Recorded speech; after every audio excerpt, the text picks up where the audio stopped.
Two black limousines pulled up to the small, weathered house on Cedar Road, their polished surfaces reflecting the Oklahoma sun like dark mirrors. Robert "Ghost" McKenna, 67 years old and tired in his bones, watched from his porch with the same suspicious eyes that had kept him alive for 5 decades on the road. He had no idea that the next few minutes would unravel a thread he had forgotten existed, a thread that stretched back 25 years to a freezing night, a hungry child, and a closed church where fate had written a story he never knew he was part of. The winter of 1983 was one of the coldest Oklahoma had seen in decades. The wind cut through the empty streets of Lawton like a blade, and the few souls brave enough to be outside moved quickly, heads down, collars up, desperate to reach warmth. It was the kind of night that made even the toughest men seek shelter, the kind of cold that killed the unprepared without mercy or warning. If this story touches your heart, please leave a like and share your thoughts in the comments below. Your support helps us bring more stories of hope and redemption to those who need them most. Robert "Ghost" McKenna rode through that frozen darkness on his Harley-Davidson, the roar of the engine, the only sound breaking the silence of the deserted town.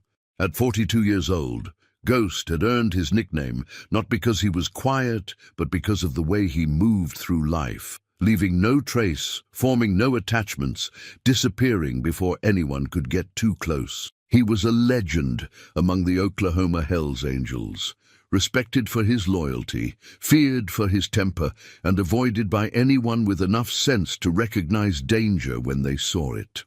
His leather jacket was worn thin in places, patched and repatched over 20 years of hard riding. His beard was more gray than black now, and the lines on his face told stories of bar fights, prison stints, and too many nights sleeping under bridges. He had no family, no home to speak of, just the road and the brothers who rode beside him. That was enough. That had always been enough. Ghost was heading toward the clubhouse on the outskirts of town when he saw her. At first, he thought it was a pile of rags someone had left on the steps of the old Methodist church on Franklin Street.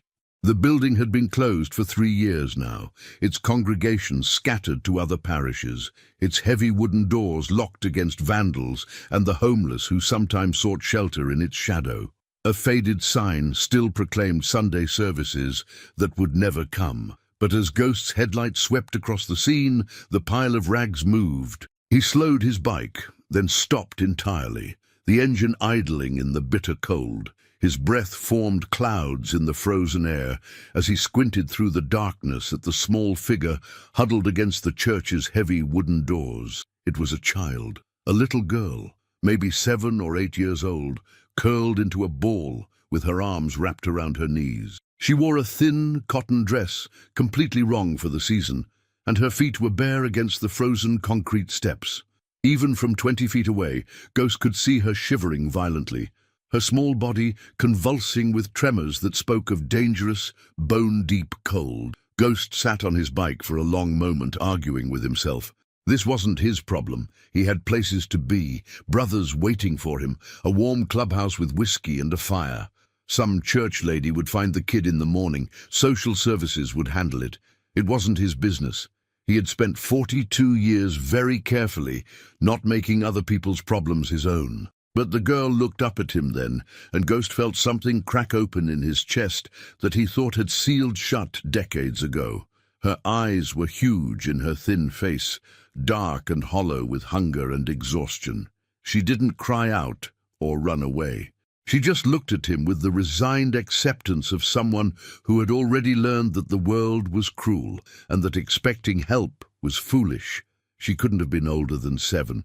7 years old, alone, freezing to death on the steps of a church that had locked its doors against her. "Damn it," Ghost muttered under his breath. He killed the engine and swung off his bike.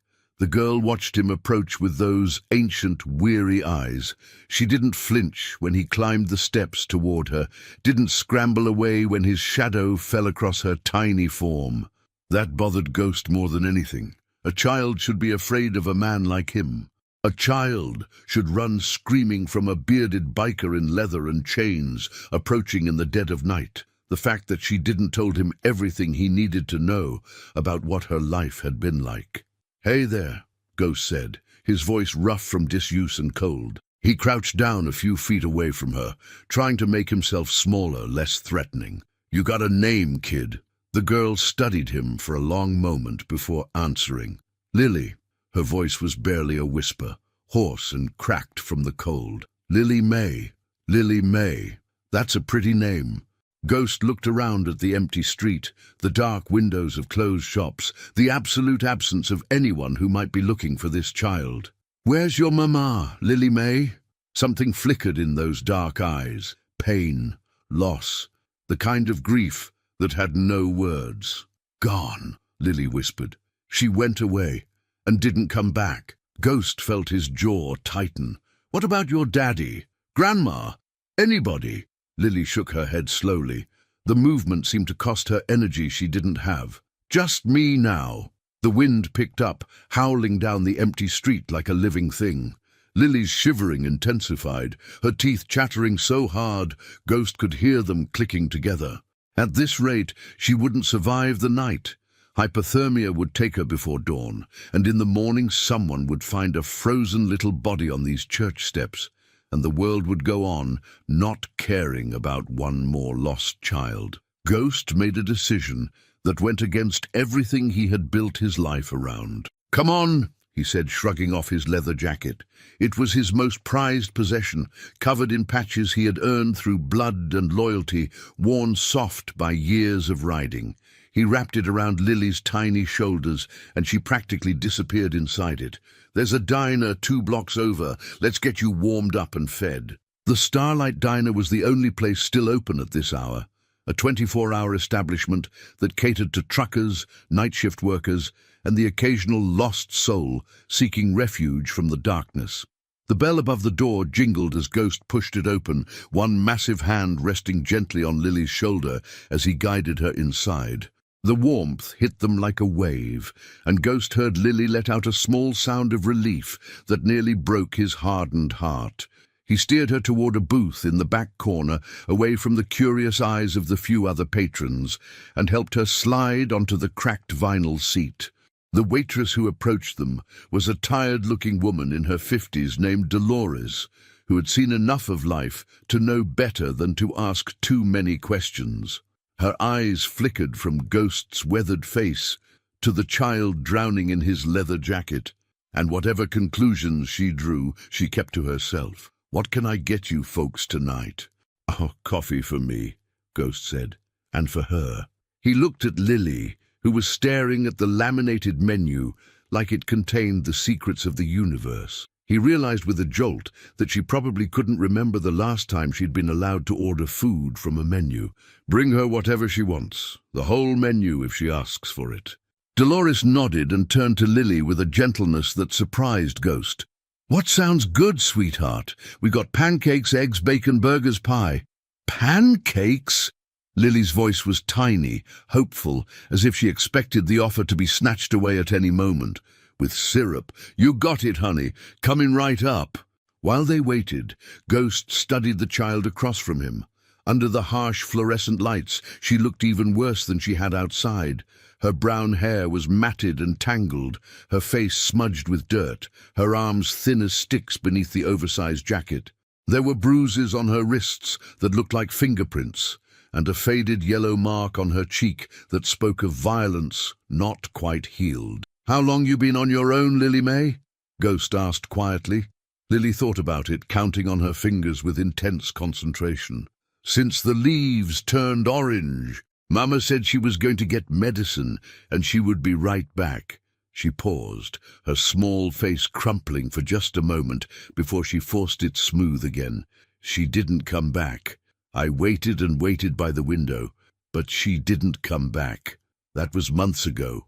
This child had been surviving on the streets for months, through autumn, and now into the brutal heart of winter. The fact that she was still alive was nothing short of a miracle. "You been staying anywhere? A shelter, maybe?" Lily shook her head vehemently, her tangled hair swinging. "The shelter people wanted to take me away, put me in a home with strangers, Her eyes filled with fear at the memory. Mama said never trust strangers. She said they would separate us, and I would never see her again. A tear slipped down her dirty cheek. But she's the one who left. She's the one who didn't come back. Ghost didn't know what to say to that. He had no experience with children, no framework for comforting a little girl whose entire world had crumbled around her. So he just sat there in silence, his presence the only comfort he knew how to offer. The pancakes arrived, a tall stack drowning in butter and maple syrup, and Lily's eyes went wide with wonder. She looked at Ghost as if asking permission, and when he nodded, she attacked the food with a desperate hunger that made his stomach turn. He watched her eat, making sure she didn't choke in her haste, pushing his untouched coffee toward her when she started coughing. "Slow down," he said gruffly. "Ain't nobody gonna take it from you. Eat as much as you want. There's plenty more where that came from." Lily slowed, but only slightly. Between bites, she kept glancing at Ghost with an expression he couldn't quite read. Finally, halfway through the stack, she spoke. "Why are you helping me, mister?" The question caught Ghost off guard. He considered several answers, because it was the right thing to do, because no child deserved to freeze to death, because somewhere deep inside him there was still a fragment of humanity that hadn't been completely destroyed by the hard life he had chosen. "Because somebody should," he finally said, "and tonight that somebody is me." A Ghost rented a room at the motel across the street from the diner, a shabby place called the Pine Rest Inn that asked no questions and accepted cash without comment. The night clerk barely looked up from his magazine as Ghost signed a fake name in the register and took the key to room 12. The room was small and smelled of cigarettes and industrial cleaner, but it had a bed with clean sheets and a heater that actually worked. Lily stood in the doorway, clutching Ghost's jacket around her like armor, her eyes darting around the unfamiliar space with a mixture of hope and suspicion. "Bathroom's through there," Ghost said, gesturing. "Take a hot shower, warm yourself up good. I'll keep watch outside." "You're leaving?" The fear in her voice was immediate and raw. Ghost paused at the door. "Just gonna be right outside the door. Nobody's gonna bother you with me there. I promise you that." It was perhaps the first promise he had made in 20 years that actually meant something. Lily seemed to sense that because she nodded slowly and disappeared into the bathroom. A moment later, Ghost heard the shower running and allowed himself a small breath of relief. He stepped outside and lit a cigarette, leaning against the wall beside the door. The cold bit at him without his jacket, but he barely noticed. His mind was churning through options, trying to figure out what to do next. He couldn't keep the kid. That was obvious. He lived on the road, slept in clubhouses and cheap motels, survived on the margins of society. That was no life for a child, but he couldn't just leave her either. Not after seeing those eyes, that hunger, those bruises that spoke of a life even harder than his own. She needed help, real help, the kind he wasn't equipped to give. In the morning, he decided he would take her to the sheriff's station, let them contact child services, find her a proper home, people who could take care of her the way she deserved. It was the right thing to do, even if part of him rebelled against the idea of handing her over to a system that had failed so many. When Lily emerged from the bathroom, her hair was wet but clean, her face scrubbed pink. She looked even younger now, even more fragile. She had put Ghost's jacket back on over the thin motel towel, and the sight of this tiny child swimming in his worn leather made something twist painfully in his chest. "Get some sleep," Ghost said from the doorway. "I'll be right here all night. Promise?" "Promise." Lily climbed into the bed, pulling the covers up to her chin. She looked at Ghost for a long moment, her dark eyes unreadable. Then, in a voice so quiet he almost missed it, she said, "Thank you, mister. Nobody ever helped me before. You're the first person who was ever nice to me." Ghost nodded once, not trusting his voice, and closed the door gently behind him. He spent the rest of that frozen night sitting on the concrete walkway outside room 12, smoking cigarettes and watching the stars wheel overhead, standing guard over a child he barely knew, but somehow already cared about. When dawn broke grey and cold over Lawton, Ghost went to wake Lily and take her to the sheriff's station as planned. But when he opened the door, the room was empty. The bed was made with military precision, his leather jacket folded neatly on the pillow, and on top of it was a scrap of paper torn from the motel notepad. The handwriting was shaky, clearly the work of a child who had only recently learned her letters, but the message was clear. "Thank you for the pancakes and the warm bed. You are the nicest person I ever met. I have to go now before the strangers find me. I will never forget you. I promise. Lily May." Ghost stood in that empty room for a long time, holding the note, feeling something hollow open up in his chest. Then he folded it carefully, tucked it into his wallet, and walked out into the cold morning light. He never saw Lily May again, but he never forgot her either. And for 25 years he carried that note with him everywhere he went. 25 years is a long time to carry a memory, long enough for hair to turn white, for bones to grow weary, for the fire of youth to fade into the quiet embers of old age. Robert Ghost McKenna had lived through all of it, and somehow that single night in 1983 had never left him.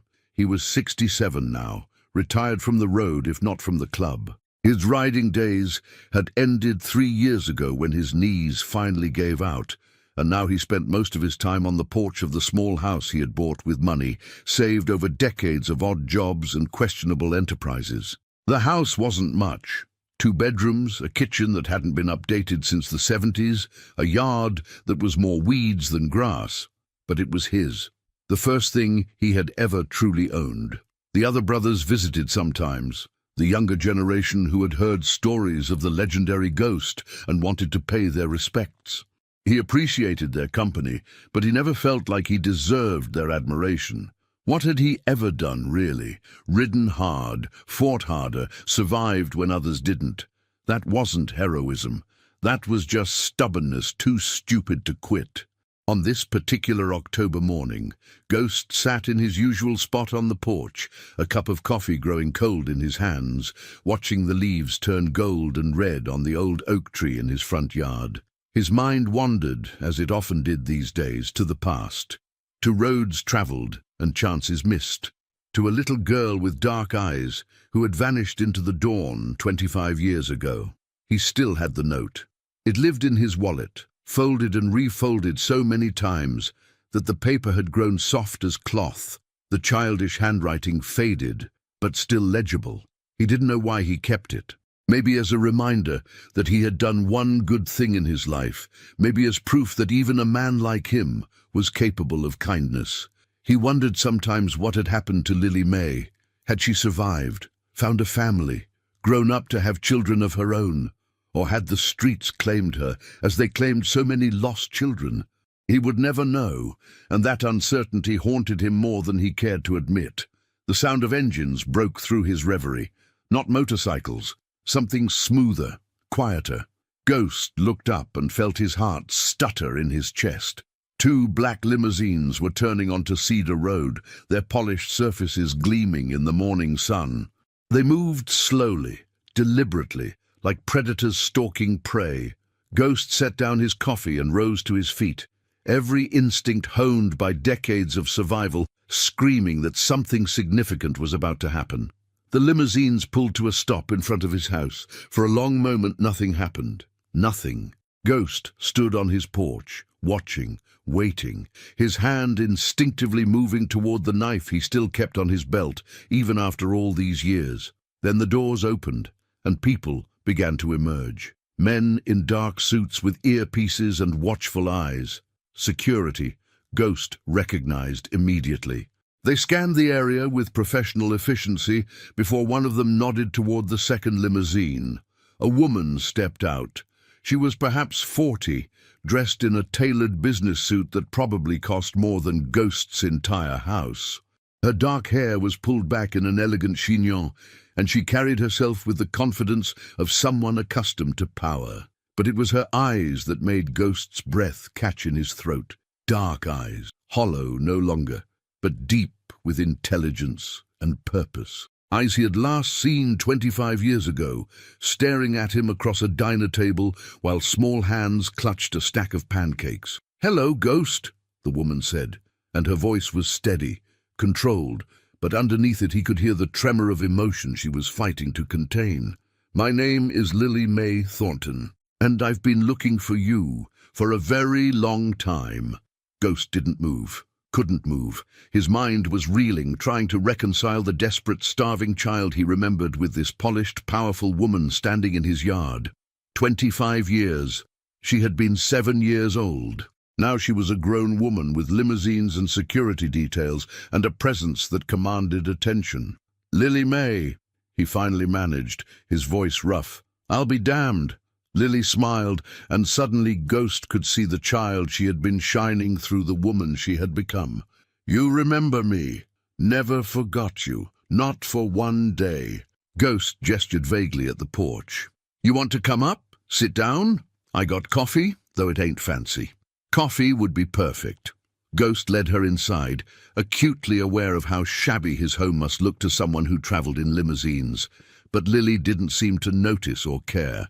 She settled onto his worn couch like it was the most natural thing in the world, her eyes roaming the room with an expression he couldn't quite read. He brought her coffee in a chipped mug that said, "World's okayest grandpa," a joke gift from one of the younger club members, and sat down across from her in his ancient recliner. The security men had remained outside, giving them privacy. "I suppose you got questions," Lily said, wrapping her hands around the mug. "About 1,000,000 of them. But first," Ghost leaned forward, studying her face. "You survived. You made it." "I did, thanks to you. I didn't do nothing. Bought you some pancakes, let you sleep in a warm bed. You were gone before I could do anything real." Lily shook her head slowly. "You did more than you know. That night," she paused, gathering herself. "That night was the first time in my entire life that someone was kind to me without wanting something in return. My mother was an addict. My father was never in the picture. The men my mother brought home." She stopped, and Ghost saw shadows move across her face. "Let's just say I learned early that the world was cruel and that kindness always came with a price." Ghost said nothing, but his hands tightened on his coffee cup. "When you found me on those church steps, I was ready to die," Lily continued quietly. "I had given up. I figured I would freeze to death that night, and honestly, I was okay with that. It seemed easier than another day of scrounging for food and hiding from the shelter people who wanted to put me in foster care. But then you showed up, this big scary biker with tattoos and a leather jacket covered in patches. Everyone in town was afraid of you. I had heard people whisper about the Hells Angels, about how dangerous they were, how you should never go near them." Lily met his eyes. "But you gave me your jacket. You bought me pancakes. You sat outside my door all night in the freezing cold to make sure I was safe. You were the first person in my life who protected me instead of hurting me." Ghost swallowed hard against the lump in his throat. "You left before I could take you somewhere safe. I was going to bring you to the sheriff, get you proper help. I know. I saw it in your eyes that morning. You had a plan. But I was terrified of foster care. I had heard stories from other street kids about group homes and abuse and being separated from everything you knew." Lily smiled sadly. "So I ran. I thought I was protecting myself, but really, I was just scared." "What happened to you?" "After you left," Lily took a long breath, "I survived, barely. For another 2 years, I lived on the streets, in abandoned buildings, wherever I could find shelter. And then one day I got caught stealing food from a grocery store, and instead of calling the police, the owner called his wife. Margaret and David Thornton," Lily said, her voice warming. "They were in their 50s, empty nesters whose children had grown and moved away. They had been talking about fostering, but never took the step. When they saw me, dirty, starving, feral as a wild cat, they decided to take a chance. They adopted you. Eventually. It took 2 years of them proving they wouldn't abandon me, wouldn't hurt me, wouldn't demand anything I wasn't ready to give. They were patient in a way I didn't know adults could be." Lily's eyes glistened. "They saved my life. But Ghost, And I need you to understand this. They built on a foundation that you laid. That one night of kindness showed me that good people existed. It gave me enough hope to keep going until the Thorntons found me. Without you, I would have died on those church steps or given up completely. You saved me first. Ghost sat in silence for a long moment, processing everything he had heard. His eyes burned, but he refused to let the tears fall. He had spent 67 years building walls around his heart, and one conversation wasn't going to bring them all down, even if that conversation was with a ghost from his past who had somehow become a miracle. "So what happened next?" he finally asked. "How'd you end up with limousines and security guards?" Lily laughed softly. "The short version. The Thorntons put me through school. I discovered I had a mind for business. Went to college on scholarships, got my MBA, started a small consulting firm that grew into a not-so-small consulting firm, Thornton Strategic Solutions. We work with Fortune 500 companies on organizational restructuring. You're a businesswoman." "I'm a very successful businesswoman," Lily corrected with a hint of pride. "Forbes list, magazine covers, the whole circus." She paused. "But I never forgot where I came from. And I never forgot the man who showed me kindness when no one else would. You've been looking for me? For 15 years. Do you know how many Robert McKennas there are in Oklahoma alone? And Ghost isn't exactly a name that shows up in public records." Lily shook her head.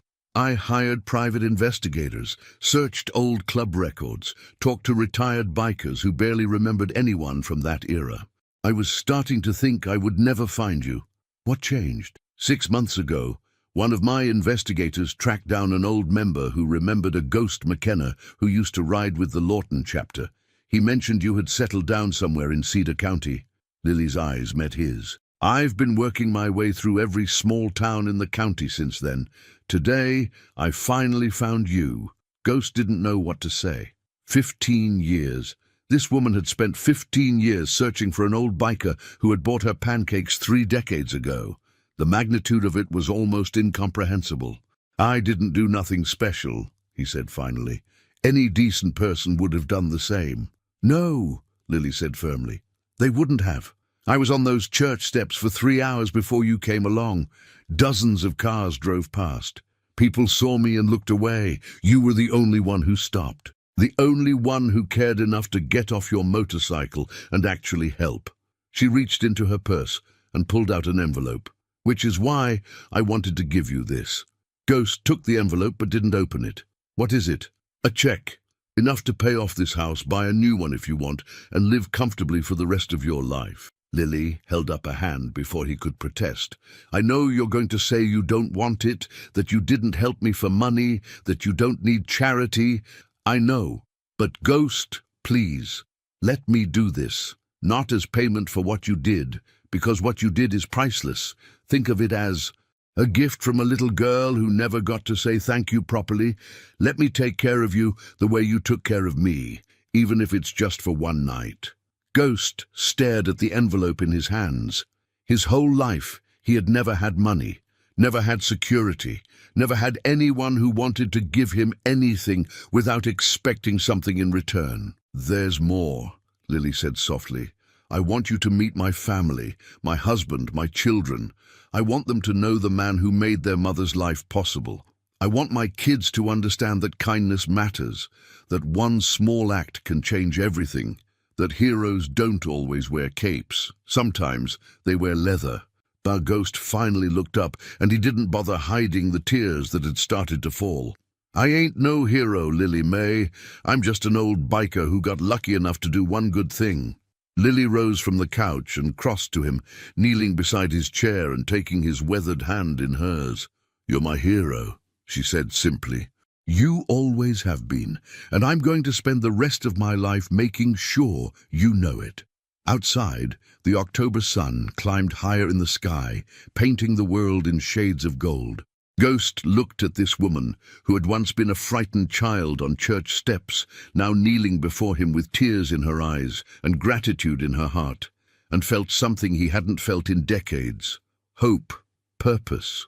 the knowledge that his life had mattered, that the road he had traveled had led somewhere meaningful after all. "Okay," he whispered. "Okay, Lily May. I'll meet your family, and I'll take your gift. Not because I deserve it, but because you need to give it.